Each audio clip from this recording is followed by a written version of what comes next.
नमस्कार, आप सभी का स्वागत है यूथ अध्ययन के चैनल पे। देखिए एक बार फिर से मैं आप सभी के बीच एस्पिरेट नवंबर 2025 के लिए साइकोलॉजी का पार्ट 2 लेके आ चुका हूँ। पार्ट 2 का जो पहला क्वेश्चन है कि स्किनर ने अपना अध्ययन निम्नलिखित पर किया था। अगर बात करें स्किनर की तो Skinner conducted his studies on following, तो स्किनर ने जो अपना अध्ययन किया था वो चूहों और कबूतरों पर, दोनों पर किया। तो ऑप्शन नंबर डी यहाँ से बिल्कुल सही हो जाएगा। तो अगर बात करें स्किनर की तो स्किनर के द्वारा चूहे और कबूतर दोनों पे अपना प्रयोग किया गया था। अच्छा, स्किनर के द्वारा कौन सी थ्योरी दी गई थी? अगर बात करें आपकी स्किनर साहब की तो स्किनर साहब के द्वारा साइकोलॉजी में ऑपरेंट कंडीशनिंग की थ्योरी, या क्या बोलेंगे आपका क्रिया प्रसूत अनुबंधन का जो सिद्धांत है वो स्किनर साहब के द्वारा दिया गया था। तो सीधा क्वेश्चन पूछा जाता है कि ऑपरेंट कंडीशनिंग की जो थ्योरी है वो किसके द्वारा दिया गया, या क्रिया प्रसूत अनुबंधन का जो सिद्धांत है उसके जनक कौन है? तो उसके जनक है आपके स्किनर साहब। इस बात को आपने डिटेल से याद रखना है। फिर क्वेश्चन पूछने वाला क्वेश्चन बहुत बार ये भी पूछता है कि स्किनर साहब के द्वारा क्रिया प्रसूत अनुबंधन का जो ऑपरेंट कंडीशनिंग की जो ये थ्योरी है वो कब दी गई थी? तो इनके द्वारा ये थ्योरी जो है वो 1938 के आसपास जो है यहाँ पे दी जाती है।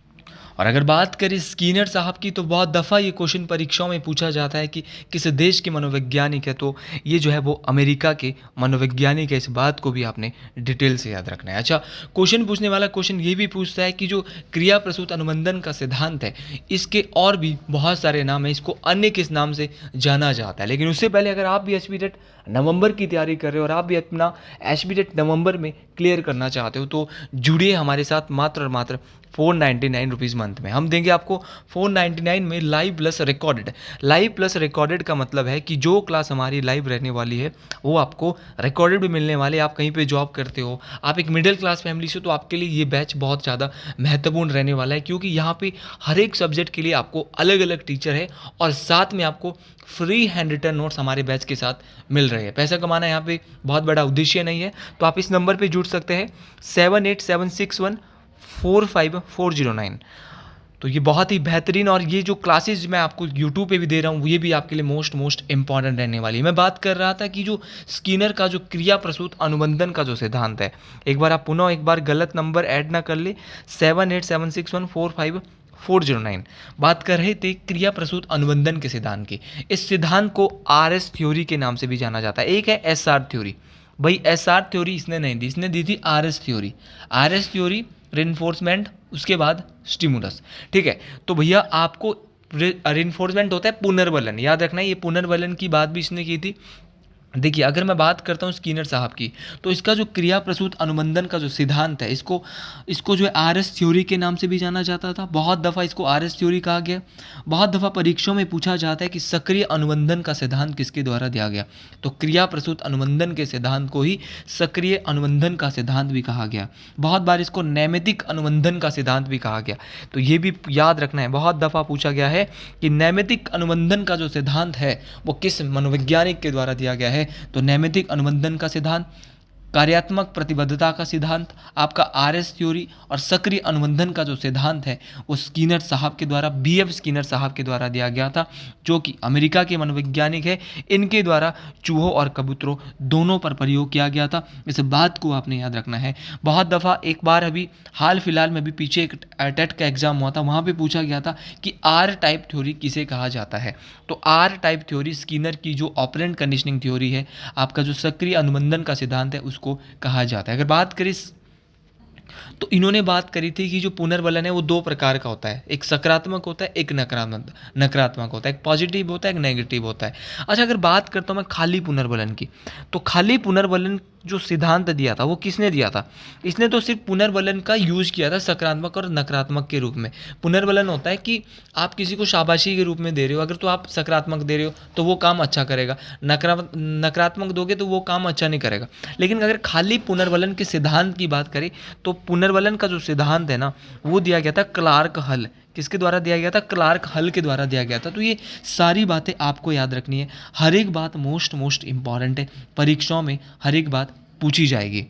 अगला क्वेश्चन यहाँ पे बोला जा रहा है कि निम्नलिखित में से कौन सी प्रक्रिया स्मरण की प्रक्रिया है? Which of the following is a system of memory? देखिए सेंसरी तो होगा ही होगा, सेंसरी से तो हम सोचते ही सोचते भाई, और सेंसरी मोटर कितने होते हैं? 5 सेंसरी मोटर होते हैं। इसके अलावा शॉर्ट टर्म, जी शॉर्ट टर्म मेमोरी आपको, ये भी एक मेमोरी का ही प्रकार है। लॉन्ग टर्म भी मेमोरी, दीर्घकालीन मेमोरी, इनके बारे में बात करें। एक लघुकालीन स्मृति होती है, एक दीर्घकालीन स्मृति होती है। देखिए लघुकालीन जो स्मृति होती है वो स्मृति होती है जो कम समय के लिए रहती है, 15 से 30 सेकंड, जिसमें हमको कम समय के लिए याद रहता है। लेकिन जिसमें हमें ज़्यादा समय के लिए याद रहता है वो होती है दीर्घकालीन मेमोरी, जिसमें हमें कई सालों तक, कई महीनों तक चीज़ों को याद हम रख सकते हैं। तो इसका उपरोक्त सभी आ जाएगा, क्योंकि सेंसरी भी होगा आपका। देखो मेमोरी का ही टाइप है सेंसरी भी, शॉर्ट टर्म भी है, लॉन्ग टर्म भी है। तो ऑल ऑफ द अबव यहाँ पे मुझे बिल्कुल सही लग रहा है और ज़्यादा हम यहाँ से पढ़ने वाले नहीं। इसके बाद अगला क्वेश्चन है, वो है अधिगम के नियमों का प्रतिपादक कौन है। देखिए which is the propounder of learning rules. देखिए लर्निंग के जो रूल्स है, जो अधिगम के जो नियम है, वो किसके द्वारा दिए गए थे, तो ये दिए गए थे आपके थॉर्नडाइक साहब के द्वारा जो है अधिगम के नियम दिए गए थे। एडवर्ड थॉर्नडाइक साहब इनका पूरा नाम है। इनके द्वारा जो है वो सीखने के जो नियम हैं वो एडवर्ड एल थॉर्नडाइक साहब के द्वारा दिए गए थे।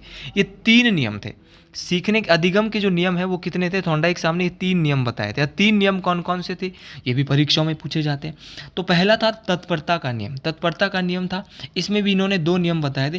थॉर्नडाइक ने एक तो सीखने के मुख्य नियम बताए थे, दूसरे गौण नियम बताए थे। लेकिन अभी बात करें सीखने के अधिगम के नियम, सीखने के नियम की बात करते हैं। तो सबसे पहला था तत्परता का नियम।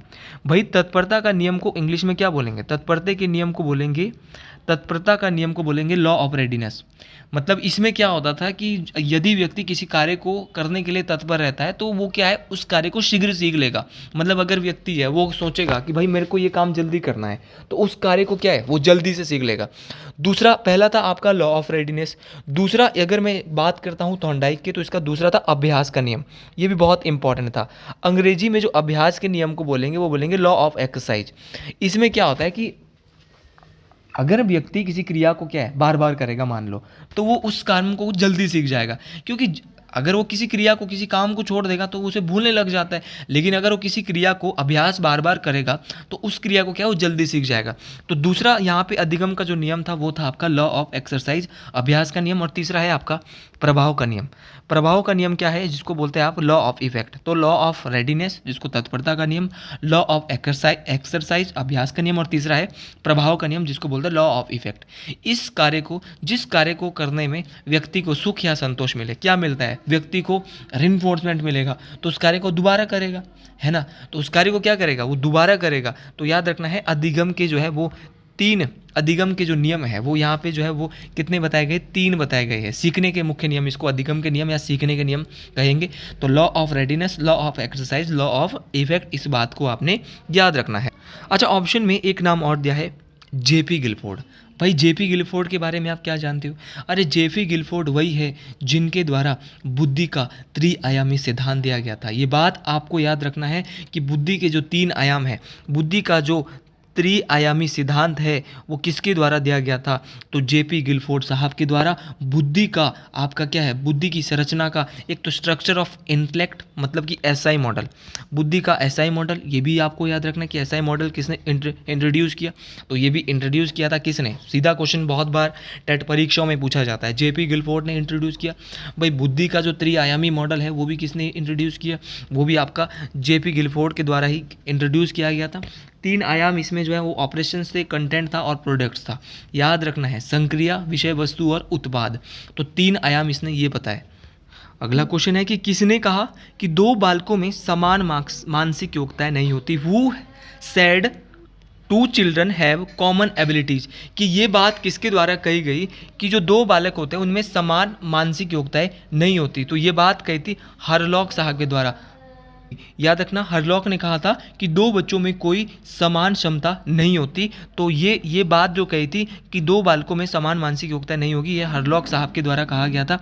इस बात को आपने याद रखना है, क्योंकि उसका मानना था कि मतलब कि हर व्यक्ति में, मतलब कि परिवार के अगर 2 बच्चे होंगे वो भी क्या है, उनमें भी आपस में अंतर होता है, शक्ल में भी अंतर होता है ना, वो बिल्कुल सेम नहीं होते भाई, ठीक है। तो इसका ये मानना था कि इसमें शारीरिक व्यक्तिगत भिन्नता हो सकती है, शारीरिक और मानसिक भिन्नता हो सकती है। तो हरलॉक साहब बोलते थे कि 2 बालकों में समान मानसिक योग्यताएं नहीं हो सकती। तो ये बात आपको याद रखना है। अच्छा, यहाँ पे एक नाम है वुडवर्थ साहब। अगर वुडवर्थ साहब की बात करें तो इनके द्वारा SOR सिद्धांत, SOR सिद्धांत का जो मतलब है वो है आपका उत्तेजना, जीव और प्रतिक्रिया। इसको बोलते हैं, एस को बोलेंगे स्टिमुलस, ऑर्गेनिज्म जीव, ऑर्गेनिज्म को, ओ का मतलब ऑर्गेनिज्म हो गया और प्रतिक्रिया का मतलब रिस्पॉन्स हो गया, मतलब कि आपका, तो याद रखना स्टिमुलस, ऑर्गेनिज्म और आपका रिस्पॉन्स। तो SOR थ्योरी याद रखना है, SOR जो सिद्धांत है वो किसने दिया, तो ये दिया रॉबर्ट एस वुडवर्थ, एक और थे रॉबर्ट एस वुडवर्थ, इनके द्वारा दिया गया। ठीक है, ये बात आपको याद रखनी है। ठीक है, ये मोस्ट इंपॉर्टेंट बात है। तो जो वुडवर्थ साहब है, प्रसिद्ध मनोवैज्ञानिक एस वुडवर्थ, इनके द्वारा SOR सिद्धांत, जिसको उत्तेजना जी प्रतिक्रिया का प्रतिपादन का सिद्धांत भी कहा जाता है, ये बात आपको डिटेल से याद रखनी है। अगला क्वेश्चन है कि शिक्षा मनोविज्ञान सहायक है, एजुकेशनल साइकोलॉजी इज हेल्प्ड इन। देखिए, जो शिक्षा मनोविज्ञान होता है वो किस में सहायक होता है। अगर बात करें शिक्षा मनोविज्ञान की, तो देखिए स्वयं को समझने में, बालक को समझने में, या फिर आपका शिक्षण विधियों के चयन में, या संपूर्ण शिक्षण प्रक्रिया में। तो ऑप्शन नंबर डी मुझे लग रहा है बिल्कुल सही हो जाएगा, क्योंकि जो शिक्षा मनोविज्ञान है वो संपूर्ण शिक्षण प्रक्रिया में हो सकता है, इनकम्प्लीट एजुकेशन इन प्रोसेस, मतलब कि पूरी जो शिक्षण प्रक्रिया है उसमें सहायक हो सकता है। देखो, स्वयं को समझने में क्यों होगा, तो ये भी आपको याद रखना। देखो, बालक को समझने में भी नहीं होगा, शिक्षण विधियों के चयन में, चलो यहाँ तो आपको लग भी सकता है, लेकिन जो असल में यहाँ पे जो आपका शिक्षा मनोविज्ञान है, आपका जो एजुकेशनल साइकोलॉजी है, वो संपूर्ण शिक्षण अध्ययन के लिए बहुत ज़्यादा इंपॉर्टेंट है। इस बात को आपने याद रखना है। और अगर बात करें फादर ऑफ एजुकेशनल साइकोलॉजी, तो शिक्षा मनोविज्ञान के जो जनक है वो थॉर्नडाइक साहब है। ये भी आपको याद रखना है कि शिक्षा मनोविज्ञान के जनक कौन है, तो शिक्षा मनोविज्ञान के जनक थॉर्नडाइक साहब है। इस बात को भी आपने डिटेल से याद रखना है। अगला क्वेश्चन यहाँ पे बोला जा रहा है कि बालक के व्यक्तिगत अध्ययन की मनोवैज्ञानिक विधि है। जो बालक का जो अगर व्यक्तिगत अध्ययन करना है, और व्यक्तिगत अध्ययन करना है, व्यवहारिक व्यक्तिगत अध्ययन, मतलब the psychological method of individual study of child is, तो इसको मैं कहूँगा आपका केस स्टडी मेथड। तो केस स्टडी मेथड में हम बालक के व्यक्तिगत अध्ययन के बारे में जानेंगे, इस बात को आपने डिटेल से याद रखना। अच्छा, इसमें हम बालक के व्यक्तिगत अध्ययन के बारे में जान रहे। दूसरा आपका यहाँ पे ऑप्शन दिया है प्रयोगात्मक विधि। भाई अगर बात करें प्रयोगात्मक विधि की, तो प्रयोगात्मक विधि जो एक्सपेरिमेंटल जो मेथड जो साइकोलॉजी में है, प्रयोगात्मक विधि के जो जनक है वो आपकी विलियम वुंट है। अच्छा, विलियम वुंट साहब आपकी प्रयोगात्मक विधि के जनक है। प्रयोगात्मक मनोविज्ञान का जनक भी इन्हें ही कहा जाता है। तो एक्सपेरिमेंटल जो साइकोलॉजी है उसके भी फादर आपके विलियम वुंट साहब है। आपके प्रयोगात्मक जो विधि है इसके फादर भी विलियम वुंट है।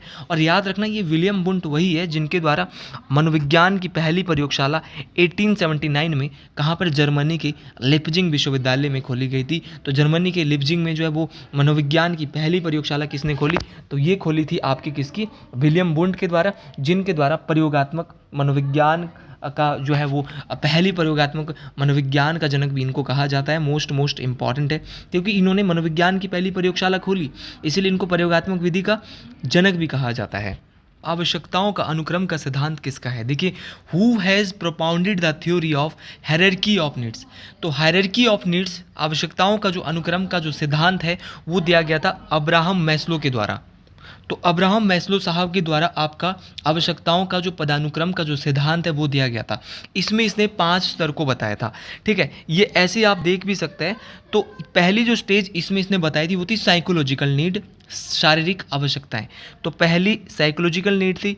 दूसरी जो इसने नीड बताई थी वो थी सेफ्टी नीड, जिसको बोलते हैं सुरक्षा की आवश्यकताएं, मतलब कि सुरक्षा, सेफ्टी नीड। तीसरी जो इसमें आवश्यकता इसने बताई थी वो लव एंड बिलोंगिंग नीड्स, आप याद रख सकते हैं, लव एंड बिलोंगिंग नीड्स। और चौथी, ये सारी की सारी पूछी जाती है, चौथी थी एस्टीम नीड्स, और पांचवी थी सेल्फ एक्चुअलाइजेशन। भाई हर एक पूछी जाती है, आपको सिर्फ एक ट्रिक याद रखना है ना, PSLES। तो याद रखना है, इसमें आपको ये सारी याद रखनी है। सबसे पहले आपको याद रखना है, पी से होगा आपका साइकोलॉजिकल नीड्स, दूसरा है आपका सेफ्टी नीड्स, तीसरा है आपका लव एंड बिलोंगिंग नीड्स, चौथी है एस्टीम नीड्स, और पांचवी है सेल्फ एक्चुअलाइजेशन। फिर पूछा जाता है कि जो मैस्लो का जो आवश्यकताओं का सिद्धांत है उसमें पहली नीड कौन सी थी। तो पहली नीड थी आपकी साइकोलॉजिकल नीड्स, आपकी शारीरिक आवश्यकता है। और सबसे ऊपर की जो आवश्यकता थी वो थी आपकी सेल्फ एक्चुअलाइजेशन, आत्म साक्षात्कार विधि। तो ये आपको अब्राहम मैस्लो की जो आवश्यकताओं के जो सिद्धांत था उसकी सारी की सारी नीड्स आपको याद रखनी है। Psychological needs, safety needs, love and belonging needs, चौथी है आपकी एस्टीम नीड्स, और पांचवी है सेल्फ एक्चुअलाइजेशन। सीधा क्वेश्चन पूछा जाता है कि सबसे ऊपरी नीड कौन सी है, सबसे उच्च स्तर वाली आवश्यकता कौन सी है। तो सबसे उच्च स्तर वाली है क्या है आपकी सेल्फ एक्चुअलाइजेशन, मतलब कि जहाँ पर व्यक्ति अपनी पूरी क्षमता को साकार करने में, मतलब कि अपने जीवन के अर्थ के घोषणों को अपनी पूर्ण क्षमता तक पहुँचने का क्या करता है, प्रयास करता है।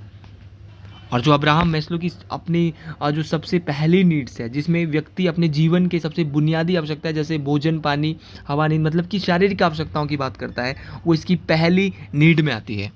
इसके बाद अगर बात करें अब्राहम मैस्लो की, तो ये भी क्वेश्चन पूछा गया है कि अब्राहम मैस्लो जो है वो किस देश के मनोवैज्ञानिक थे। तो अब्राहम मैस्लो एक अमेरिकी, कहाँ के मनोवैज्ञानिक थे? एक अमेरिकी मनोवैज्ञानिक थे। इस बात को आपने डिटेल से याद रखना है। अगला क्वेश्चन है द एक्टिविटी टेक्निक इज, क्रियाकलाप तकनीक है। तो अगर बात करें आपके एक्टिविटी की, जो एक्टिविटी होती है, जो क्रियाकलाप होती है, वो किसकी तकनीक होती है? तो अगर क्रियाकलाप की बात करें तो ये देखो कक्षा केंद्रित हो सकती है, अध्यापक केंद्रित हो सकती है। देखो सबसे मेन होता है विद्यार्थी, स्टूडेंट, क्योंकि हम साइकोलॉजी सीडीपी जो चाइल्ड डेवलपमेंट जो पढ़ रहा है वो किसके लिए पढ़ रहा है भाई? बच्चों के लिए पढ़ रहे हैं, विद्यार्थी केंद्रित।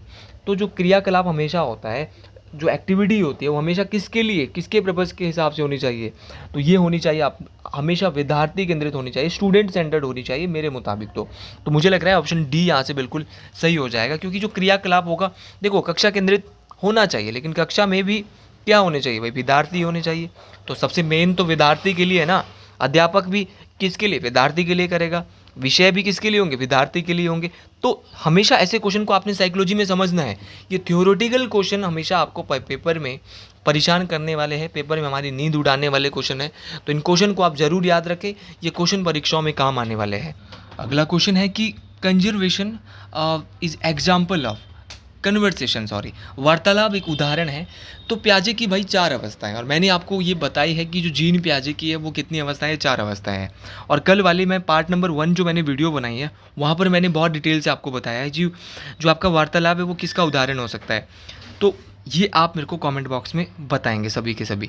अगर बात करें प्याजे की पहली अवस्था कौन सी, तो प्याजे की पहली अवस्था है सेंसरी मोटर पीरियड, जो कि 0 से 2 वर्ष तक बच्चों में चलता है। उसके बाद है पूर्व संक्रियात्मक अवस्था। प्याजे की दूसरी अवस्था कौन सी? पूर्व संक्रियात्मक, जिसको प्री ऑपरेशनल स्टेज कहा जाता है, जो कि 2 से 7 वर्ष के बीच में चलती है। उसके बाद है इसकी आपकी कंक्रीट ऑपरेशनल स्टेज, जिसमें बच्चा ठीक ठाक सीखता है, तार्किक चिंतन जो भाषा और इसके माध्यम से करता है वो भी आपका वास्तव और वस्तु के माध्यम से, वो भी आपका कंक्रीट ऑपरेशनल स्टेज में ही बच्चा करता है। लॉजिकल रीजनिंग जिसको आप कहेंगे, तो 7 से 11 ये भी कहाँ पे करेगा? 7 से 11। अच्छा, दूसरा है आपका औपचारिक क्रियात्मक, ये जो है वो संज्ञान की, जिसको फॉर्मल ऑपरेशनल स्टेज कहते हैं। प्याजे की मैंने बोला चौथी सबसे बड़ी अवस्था है। और जीन प्याजे के द्वारा जो है वो जो कॉग्निटिव डेवलपमेंट है उसमें 4 ही अवस्थाएं बताई गई थी, जो कि बहुत बहुत इंपॉर्टेंट है। तो कल मैंने थोड़ा बहुत इसके बारे में बताया था। तो वार्तालाप जो कन्वर्सेशन उदाहरण हो सकता है, ये किसका उदाहरण हो सकता है? आपका स्थूल क्रियात्मक अवस्था, या इसको क्या कहेंगे? कंक्रीट ऑपरेशनल स्टेज भी कहेंगे। इस बात को आपने मूर्त संक्रियात्मक अवस्था भी इसको कहा जा सकता है। तो ऑप्शन नंबर सी यहाँ से बिल्कुल सही हो जाएगा इस क्वेश्चन का आंसर। अगला क्वेश्चन और आज का अंतिम क्वेश्चन की जो वास्तविकता होता है, वास्तविकता के जो गुण पाए जाते हैं वो डैश में पाए जाते हैं। अच्छा, अगर बात करें वास्तविकता के गुण की, तो वास्तविकता के जो गुण पाए जाते हैं वो पाए जाएंगे, देखो किस में पाए जाएंगे? अमीर घरों के बच्चों में तो नहीं पाए जाएंगे, गरीब घर के बच्चों में भी नहीं पाए जाएंगे। जो सृजनशील बच्चे होंगे सामान्य बच्चों में भी क्यों ही पाए जाएंगे? तो जो क्रिएटिव जो चिल्ड्रन होते हैं इनमें पाए जाते हैं आपके वास्तविकता के गुण। तो आपने ये याद रखना है कि वास्तविकता के जो गुण हैं वो किस में पाए जाते हैं? सृजनशील बच्चों में पाए जाते हैं। तो आज के लिए एक छोटी सी वीडियो पार्ट 2 साइकोलॉजी का लेके आया हूँ। अगर आपको भी मेरी वीडियो अच्छी लगी हो तो कमेंट बॉक्स में जरूर लिखिएगा। हर हर महादेव। आज के लिए इतना ही, मिलते हैं अगली वीडियो में बहुत जल्द। जय हिंद, जय हिमाचल प्रदेश, हर हर महादेव।